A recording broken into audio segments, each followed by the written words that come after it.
የህዝባዊ ወያነ ሓርነት ትግራይ ወይም ህወሓት ፓርቲን ከፖለቲካ ፓርቲነት ሙሉ በሙሉ መሰረዙን አስታውቋል። በውጭ ሀገር የነበሩና ወደ ሀገር ውስጥ እንዳይገቡ ተከልክለው የነበሩ 3 ብፁዓን አበው ሊቃነ ጳጳሳት በቅዱስ ሲኖዶስ ጉባኤ ላይ ለመሳተፍ ትላንትና ነው አዲስ አበባ የገቡት። ሌሎች የተለያዩ ማለትም እንግዲህ ፓርቲው ግዴታውን እየተወጣ ባለመሆኑ በሚል የተለያዩ ምክንያቶችን አስቀምጧል። ይህንን የ3 ወራት ጊዜ በአግባቡ ባለመጠቀሙና ኃላፊነቱን ባለመወጣቱ ከፖለቲካ ፓርቲነት ሰርዣለሁ ማለቱ አበይትና በተለያዩ መረጃዎችም ሲሸፈን የቆየ መረጃ ነው። ሁለቱ ጎራ የከፈለ ጦርነት ነውና መፍትሄ ይመጣበታል ተብሎ ታስቦ ነበር። ለዛ ነው ትኩረት የሳበው። ይህንን የፓኪስታን ጦርነት በመሀል የተኩስ አቁም ስምምነት አድርጓል ተብሎ ትንሽ ረግቦ ነበር። ድጋሚ ደግሞ የተኩስ አቁም ስምምነቱ መጣሱም ትንሽ አበይት የሆነ ጉዳይ ነው። ከሰሞኑ 600 ቢሊዮን አሜሪካን ዶላር የሚጠጋ ኢንቨስትመንት ስምምነት ተፈራርመዋል። ከዚህ መካከል 142 ቢሊዮን ዶላር የሚሆነው የጦር መሳሪያ ሽያጭ ስምምነት ነው። የኩርዲስታን ታጣቂ ቡድን መበተን ዋና ርዕሰ ጉዳይ ሆኖ የቀጠለ ጉዳይ ነው። እንደ ሀገር በተለይ በጦርነት የተጎዳው በዚህ በርስ በርስ ግጭት የተጎዳው የቱርክ ኢኮኖሚ ያገግማል ተብሎ ይታሰባል። የሶሪያ ላይ የተደረገው ማዕቀብ መነሳቱ የሶሪያውያን ወይም ደግሞ የሶሪያ ህዝቦች ሰላማዊ ኑሮን ለመኖር ይረዳቸዋል።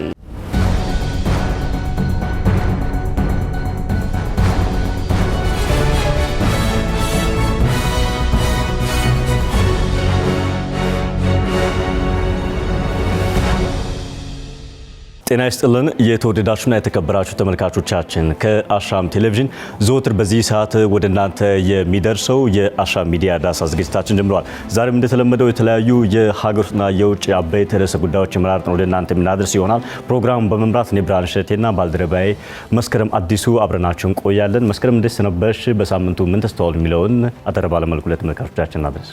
መልካም። እንግዲህ በሳምንቱ አበይት የተባሉ ርዕሰ ጉዳዮች አሉ። ከሀገር ውስጥ ለምሳሌ በብሔራዊ ምርጫ ቦርድ የተደረገው የህወሓት ፓርቲ ከፖለቲካ ፓርቲነት መሰረዝ አንዱ አበይት ጉዳይ ነው። ሌላኛው ደግሞ የመንግስት ኮሚኒኬሽን በልማት ዘርፍ ወይም ደግሞ በተለያዩ የትኩረት አቅጣጫዎች የሰጣቸው የስራ መስኮች ላይ መግለጫ አውጥቶ ነበረ። በቀጣይነት ደግሞ ወደ ሀገር ውስጥ የተመለሱ ወደ ውጭ ሀገር ሲኖሩ የነበሩ ጳጳሳትም ወደ ሀገር ውስጥ መግባታቸው አበይት ጉዳይ ነው።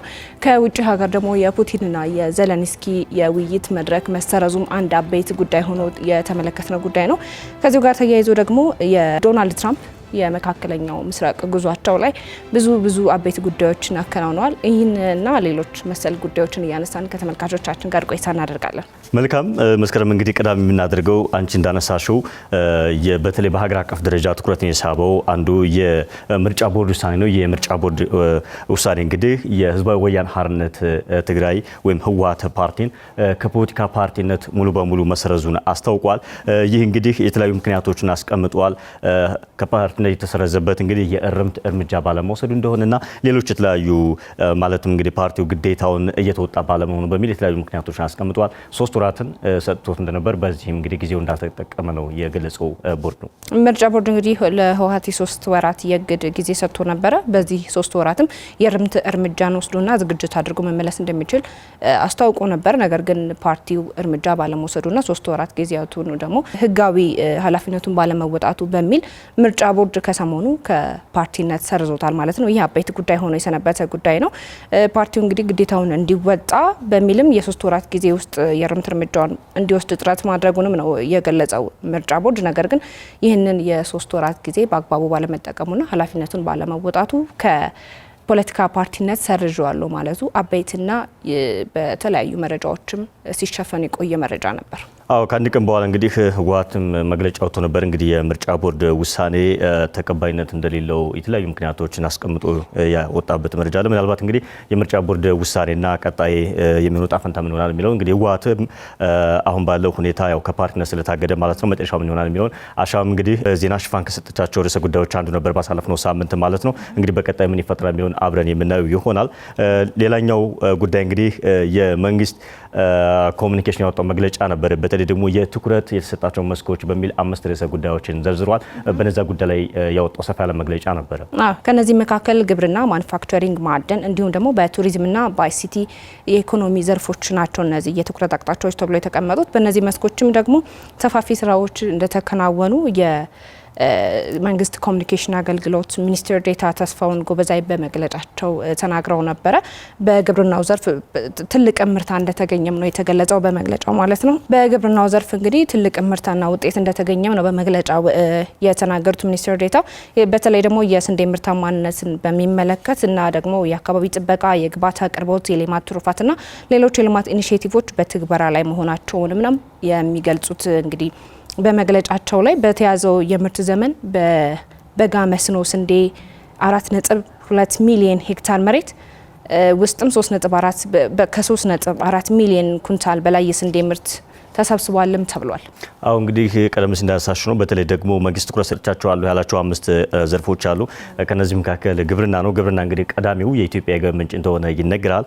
ከዛ ባለፈ በተለይ ደግሞ በዚህ በማኑፋክቸሪንጉ አሁን ከቅርብ ጊዜ ወዲህ ትኩረት የተሰጠው ዘርፍ ነው።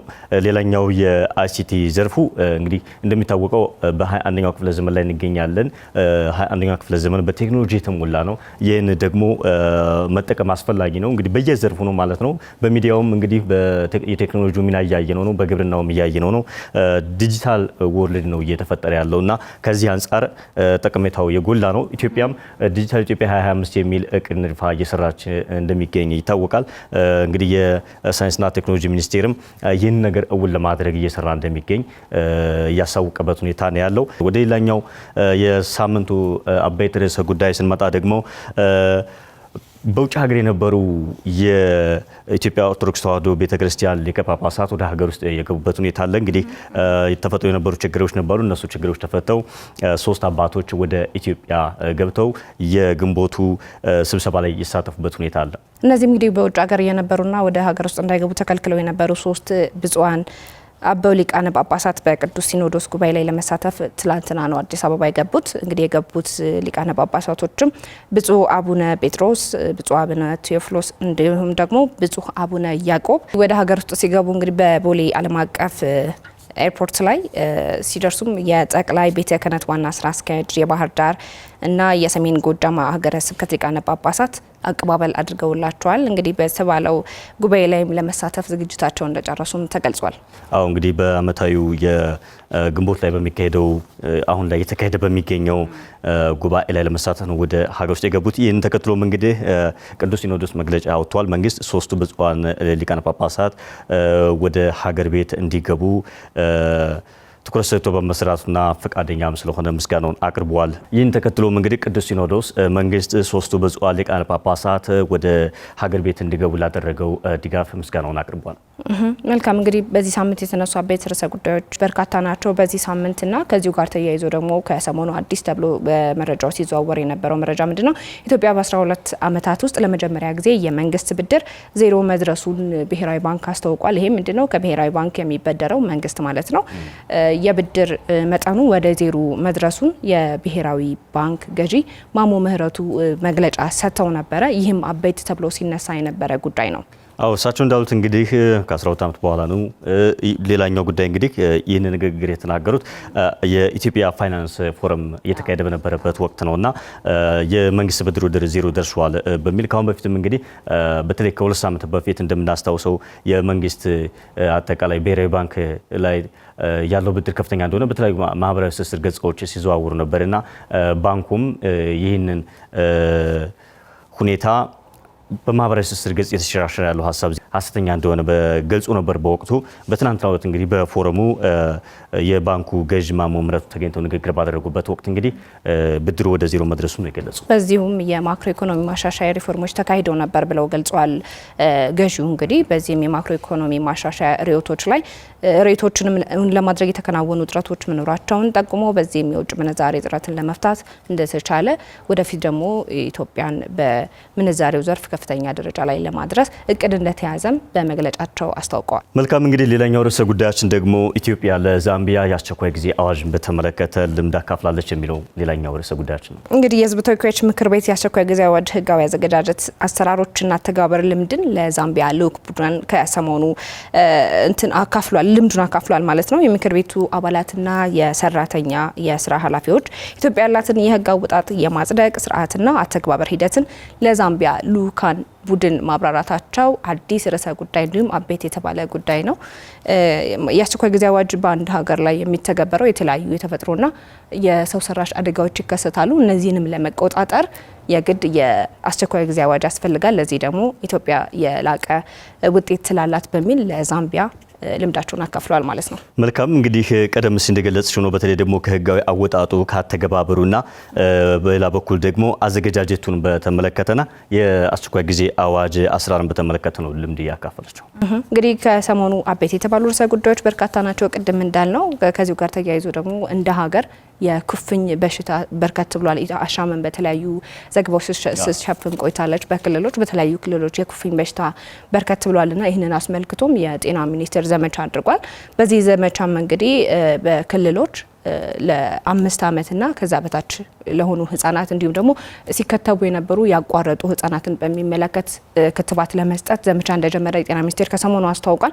ከዚሁ ጋር ተያይዞ በስልጤ ዞን ለተከታታይ 10 ቀናት የሚቆይ የኩፍኝ ክትባት ከ2000 በላይ ለሚሆኑ ህጻናት ተደራሽ ለማድረግም ስራ እየተሰራ እንደሆነ አሻም በዘገባዋ ስትሸፍን መቆየቷም አንድ አበይት ጉዳይ ሆኖ የቆየ ርዕሰ ጉዳይ ነው። መልካም እንግዲህ የሀገር ውስጥ ጉዳዮቻችን እዚሁ ገታ አድርገን ከዓለም አቀፍ ወዳግኝናቸው ደግሞ አበይት ክስተቶች የምናመራ ይሆናል። ከዓለም አቀፍ እንግዲህ ከተገኙ ርዕሰ ጉዳዮች ወይም ደግሞ አበይት ተብለው ሲዘዋወሩ የነበሩ ጉዳዮች መካከል የፑቲንና የዘለንስኪ የመገናኘት ጉዳይ ነበረ። ነገር ግን ይህ ጉዳይ በመሀል ደግሞ መሰረዙ ትንሽ አስደንጋጭና ህዝቡንም ለምን የሚሉ ጥያቄዎች ያስነሳ አበይት ርዕሰ ጉዳይ ነበረ።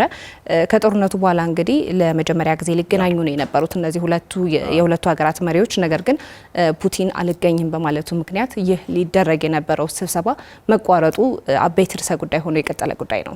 በነገራችን ላይ እገኛለሁ ያለው እሱ ነበር ለመጀመሪያ ጊዜ። እንዳልሽው እንግዲህ ሁለቱ ሀገራት መሪዎች ለመጀመሪያ ጊዜ ነው ከጦርነት በኋላ የፊት ለፊት ውይይት ለማድረግ ተዘጋጅቶ የነበረው። ይህ የተገለጸው እንግዲህ ባሳለፍነው ሳምንት እንደሚታወቀው ሩሲያ 80ኛ ዓመት የድል በዓሏን አክብራ ነበር ከተለያዩ ሀገራት የኢትዮጵያን ፕሬዝዳንት ክቡር ፕሬዝዳንት ታዬ አጽቀሥላሴ በተገኙበት። በዚህ ወቅት እንግዲህ 4 የአውሮፓ ሀገራት መሪዎች ማለትም የፖላንዱ ዶናልድ ተስክ፣ የፈረንሳዩ ኢማኑኤል ማክሮን፣ የጀርመኑ መርዝና የእንግሊዙ ጠቅላይ ሚኒስትር ኬር ስታርመር ደግሞ ወደ ኪቭ አቅንቶ ነበር እና በተለይ ደግሞ ይሄ 30 ቀናት የተኩስ አቁም ስምምነት በአሜሪካ የቀረበ ነው እንዲተገበር ጥሪ አቅርበው ነበረ። ይህ በሆነበት ወቅት እንግዲህ የድል በዓሉ በተጠናቀቀ ማግስት ፕሬዝዳንት ፑቲን በቱርክ መዲና ለመገናኘት የመሪዎቹ ውይይት ለማድረግ ፈቃደኛ መሆናቸውን ገለጹ። እጅግ ዓለም አቀፍ ትኩረት የሳበ ዜና ነበረ። በዚህ ሁኔታ እንግዲህ አሜሪካም በተለይ ፕሬዝዳንት ዶናልድ ትራምፕ ደስ እንደሚላቸው ገለጹ። ፕሬዝዳንት ዘለንስኪ ለመገናኘት ዝግጁ መሆናቸውን ገለጹ። እንግዲህ ይህ የሆነው እንግዲህ ከጦርነቱ በኋላ ለመጀመሪያ ጊዜ ነው። በዩክሬን ያለውን አሁን 2 ዓመት አልፎ 3ኛ ዓመቱን በያዘው በዚህ ግጭት እንግዲህ መፍትሄ ያመጣል ተብሎ ተስፋ ተጥሎበት ነበር። ነገር ግን በመጨረሻ ሐሙስ ሲደርስ ፕሬዝዳንት ፑቲን እገኛለሁ ባሉበት አንደበታቸው ደግሞ አልችልም መገኘት አልችልም የሚል ሀሳብ ተነስቶ ቀርቷል ማለት ነው። ስብሰባው እንግዲህ ስብሰባው ይካሄድባታል የተባለችው ቱርክ ነች። የቱርክ የውጭ ጉዳይ ሚኒስትር አባስ አራግቺ መግለጫ ሰጥቶ ነበር። በጉዳዩ ላይ እስካሁን ድረስ ልኡካኖች መጥተዋል፣ ነገር ግን መሪዎቹ ወደ ሀገር ቤት አልገቡም ብለዋል። ማለትም የፑቲንን ማለት ነው።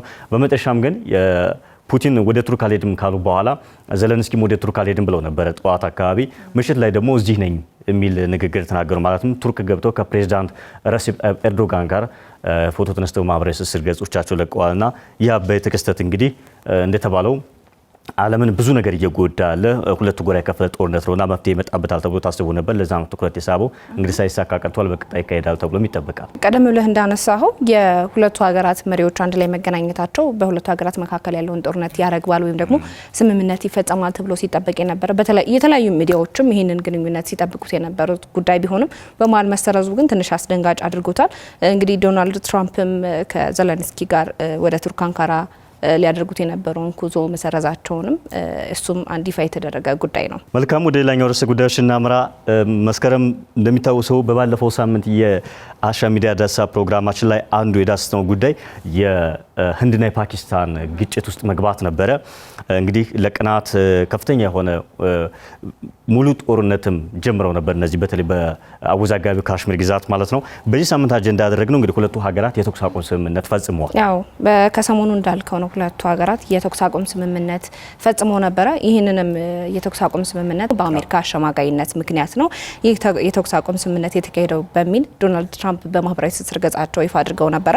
ነገር ግን ይህ የተኩስ አቁም ስምምነት 24 ሰዓት ሳይሞላው ድጋሚ ተሽሮ እንደገና የስምምነቱ ፈርሶ ተገኝቷል ማለት ነው። ይህም ደግሞ የሆነው ፓኪስታን ሕግ ጥሳለች የተነጋገርነውን ስምምነት በማፍረስ በህንድ ድንበር ላይ ድጋሚ ተኩስ አስነስታለች በሚል ምክንያት ነው። ነገር ግን የፓኪስታን መገናኛ ብዙኃን እንዲሁም ደግሞ ሚኒስትሮች ይህ የተባለው ወቀሳ ውንጀላ ነው፣ ትክክል አይደለም የሚል ሀሳባቸውንም ሰንዝረዋል። አሁንም ድጋሚ ፓኪስታን ይህንን የተኩስ አቁም ስምምነት ለመቀጠል ፈቃደኛ መሆኗንም የተለያዩ መረጃዎችና በተለይ ደግሞ የፓኪስታን ኢንፎርሜሽን ሚኒስቴር የቀረበውን ውንጀላ ስህተት ነው ሲሉም ተችተዋል። ይህንን ስምምነት አሁንም እንቀጥላለን የሚል ሀሳብም እንዳላቸው መረጃዎች ይጠቁማሉ። በትክክል በዚህ ስምምነት ላይ የአሜሪካ ምክትል ፕሬዚዳንት ጄዲ ቫንስ ከውጭ ጉዳይ ሚኒስትሩ ማርክ ሩቢዮና በዚህ ውይይት ደግሞ ያሳተፏቸው የህንዱን ጠቅላይ ሚኒስትር ናሬንድራ ሞዲና የፓኪስታኑ ጠቅላይ ሚኒስትር ሸባዝ ሸሪፍ ተገኝተው ነበረ። ውይይት ተደርጎ ስምምነት ላይ የደረሱት ማለት ነው። የፓኪስታን የውጭ ጉዳይ ሚኒስቴር እስላማባድ የተኩስ አቁም ስምምነቱን ለመተግበር አሁንም ፓኪስታን ቁርጠኛ ናት ማለታቸውም ይህም አበይት ጉዳይ ሆኖ እየሰነበተ ነው። እንግዲህ የህንድና የፓኪስታን ጦርነት በመሀል የተኩስ አቁም ስምምነት አድርገዋል ተብሎ ትንሽ ረግቦ ነበር። ድጋሚ ደግሞ የተኩስ አቁም ስምምነቱ መጣሱም ትንሽ አበይት የሆነ ጉዳይ ነው ከሰሞኑ። በመቀጠል እንግዲህ ፕሬዚዳንት ዶናልድ ትራምፕ ወደ መካከለኛው ምስራቅ ጉዞ አድርገው ነበር። ይህም በሳምንቱ አበይትና ዋና ርዕሰ ጉዳይ ተብሎ ሲዘዋወር የቆየ ጉዳይ ነው። በትክክል ከፈረንጆቹ 13 ጀምሮ ጉብኝት እያደረጉ ይገኛሉ። በዚህ ጉብኝታቸው እንግዲህ 4 ቀን ጉብኝት ያደርጋሉ በመካከለኛው ምስራቅ። ፕሬዚዳንቱ ወደ ስልጣን ለሁለተኛ ጊዜ ከመጡ ማለት ነው ለመጀመሪያ ጊዜ ነው ወደ መካከለኛው ምስራቅ ያቀኑት። በዚህ 4 ቀናት ጉብኝታቸው 3 ሀገራትን ያካትታሉ። ማለትም ሳውዲ አረቢያ፣ ኳታርና የተባበሩት አረብ ኤሚሬቶችን ጉብኝት ያደርጋሉ ተብሎ ይጠበቃል። ቀደም ሲል እንደምናየው እንግዲህ ከሁለቱ ሀገራት ጋር ሰፋፊ የሆነ ስምምነቶችን ፈጽመዋል። በዚህ ጉብኝታቸው እንግዲህ አነጋጋሪ የሆኑ ውሳኔዎችን እየወሰኑ ይገኛሉ። ይህ ጉብኝታቸውም አሁን ድረስ እንደቀጠለ ነው።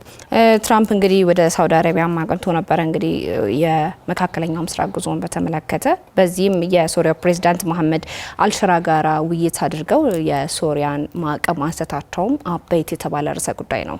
በትክክል በሳውዲ አረቢያ በነበራቸው ቆይታ በድምሩ ወደ 600 ቢሊዮን አሜሪካን ዶላር የሚጠጋ ኢንቨስትመንት ስምምነት ተፈራርመዋል። ከዚህ መካከል 142 ቢሊዮን ዶላር የሚሆነው የጦር መሳሪያ ሽያጭ ስምምነት ነው።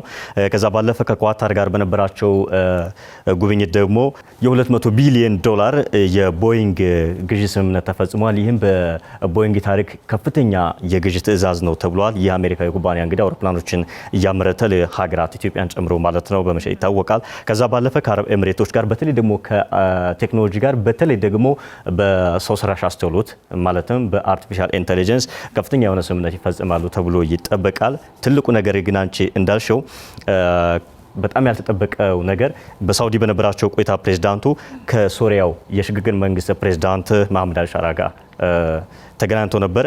በጣም ትኩረትን የሳበው ነገር ከዚህ ምንድነው አሜሪካ ከ40 ዓመት በላይ ጥላው የነበረው ማዕቀብ አንስታለች። ይህም እንግዲህ ሶሪያውያንም እኛም በውጭ ትንታኔያችን ያየ ነው ሶሪያውያን በጣም ደስተኛ እንደሆኑ፣ ምክንያቱም የሶሪያን ኢኮኖሚ እንዲያገግም ይረዳል ተብሎ ይጠበቃል። ማዕቀቡ መነሳቱን ተከትሎ የተለያዩ ሀገራትና ተቋማት ማለትም እንግዲህ የተባበሩት መንግስታት ድርጅት፣ የሶሪያ ቻምበር ኦፍ ኮሜርስ፣ ኳታር፣ የሳውዲ አረቢያ ውጭ ጉዳይ ሚኒስትር፣ የየመንና ሊቢያ ውጭ ጉዳይ ሚኒስትሮችን በተመሳሳይ በማዕቀቡ መነሳት ደስተኛ መሆናቸውን አስታውቀዋል። የአሜሪካ ውጭ ጉዳይ ሚኒስትርን በበኩሉ መካከለኛው ምስራቅ ላይ ሰላምና መረጋጋት እንዲሁም ብልጽግና እንዲመጣ ምኞታችን ብለዋልና አንዱ አጋጣሚ እንግዲህ ባልተጠበቀው ሁኔታ ከሶሪያ ፕሬዝዳንት ጋር መገናኘታቸው ምናልባትም በሶሪያና በአሜሪካ መሪዎች መካከል የተደረገ መሪዎች ንግግርና ውይይት ከተደረጉ በጣም አመታቶች ተቆጥረዋልና ይህ እንግዲህ ምናልባትም አሜሪካ በተለይ ደግሞ የፕሬዝዳንት ትራምፕ አስተዳደር በመካከለኛው ምስራቅ ያለውን አመለካከትና ፖሊሲ ላይ ለውጥ እያደረገ ማምጣቱን የሚያመላክት ነው ተብሎ የሚገምታል። የተለያዩ ሀገራትና ተቋማት እንግዲህ የሶሪያ ማዕቀብ መነሳትን አስመልክቶ ሀሳባቸውን ሰጥተዋል ብለኛል ቀደም ብለህም። በዚህ ላይ ግን የተባበሩት መንግስታት ድርጅት ያለው ነገር አለ። ይህ የሶሪያ ላይ የተደረገው ማዕቀብ መነሳቱ የሶሪያውያን ወይም ደግሞ የሶሪያ ህዝቦች ሰላማዊ ኑሮን ለመኖር ይረዳቸዋል። እንዴት ነው ከዚህ በፊት የነበረው ማዕቀብ ትንሽ ይዟቸው እንደነበረና አሁን ላይ ይህ ማዕቀብ መነሳቱ ሰላማዊ ኑሮ እንዲያገኙ ይረዳቸዋል ማለቱም ደግሞ አበይትና ዋና ርዕሰ ጉዳይ ተብሎ የተነሳ ጉዳይ ነው። ከዚሁ ጋር ተያይዞ እንግዲህ ከዓለም አቀፍ አበይት የተባሉ ርዕሰ ጉዳዮች ወደ መጨረሻው ደርሰናል። ይህም እንግዲህ የኩርድስታን ታጣቂ ቡድን መበተን ዋና ርዕሰ ጉዳይ ሆኖ የቀጠለ ጉዳይ ነው። ይህ የኩርድስታን ታጣቂ ወይም ደግሞ ፒኬኬ በይፋ የትጥቅ ትግል ለማቆም ውሳኔ አስተላልፏል። ከሰሞኑ ላለፉት 40 ዓመታት እንግዲህ ከቱርክ መንግስት ጋር ሲዋጋ የቆየው የኩርድ ሰራተኞች ፓርቲ አባሎች ትጥቅ እንዲፈቱ አድርጓል። ይህ ዋናና ርዕሰ ጉዳይ ሆኖም ሲዘዋወር የቆየ መረጃ ነው። መሪያቸው አብዱላህ ኦባላን የቡድኑ አባላት ለኩርድ መብት ከዚህ በኋላ በሰላማዊና በዴሞክራሲያዊ መንገድ መታገል እንዳለባቸውም ውሳኔ አስተላልፈዋል። እንግዲህ የታጣቂ ቡድን የቱርክ መንግስት ነው ላለፉት 40 ዓመታት ሲዋጋ የነበረው። እንግዲህ የኩርድን ህዝብ ነጻ አወጣለሁ ፍትህ እንዲያገኝ አደርጋለሁ በሚል ነበረ። እንግዲህ ይህም እንግዲህ ከ1980ዎቹ ጀምሮ ነው የቱርክ መንግስት ሲወጋ የነበረው። በመጨረሻም እንግዲህ በሰላማዊ መንገድ የኩርድን ህዝብ መብት አስከብራለሁ በማለት ነው ትጥቁ መፍታቱ የተሰማው። አተገባበሩ በቀጣይ የሚታይ ይሆናል። እንግዲህ ጉዳዩን አስመልክቶ ትጥቅ መፍታቱን አስመልክቶ የተሰጡ ሰፊ ትንታኔዎች ነበሩ። ከነዛ መካከል እንግዲህ እንደ ሀገር በተለይ በጦርነት የተጎዳው በዚህ በርስ በርስ ግጭት የተጎዳው የቱርክ ኢኮኖሚ ያገግማል ተብሎ ይታሰባል። ከዛ ባለፈ እንግዲህ የአውሮፓ ህብረት አባል እንደመሆኗ የኔቶ አባል እንደመሆኗ ይቺ ሀገር በቀጣይ የሰላምና ደህንነቷን ለማስጠበቅ ከፍተኛ ሚና ይኖራታል ተብሎ ይታሰባል። ስለዚህ የዚህ የፒኬኬ ትጥቅ መፍታት ምናልባትም ለሀገሪቱ በተለይ ደግሞ በኢኮኖሚው ዘርፍ ከፍተኛ የሆነ ጥቅም ይዞላት ይመጣል ተብሎ ነው የሚገመተው። የኩርድ ታጣቂ ቡድን እንግዲህ አላማው መጀመሪያም ቢሆን ነጻ ኩርድን ለመመስረት በሚል ከቱርክ መንግስት ጋር የትጥቅ ትግል ማድረግ ነበረ ከዚህ ቀደም በነበሩ ጊዜያት።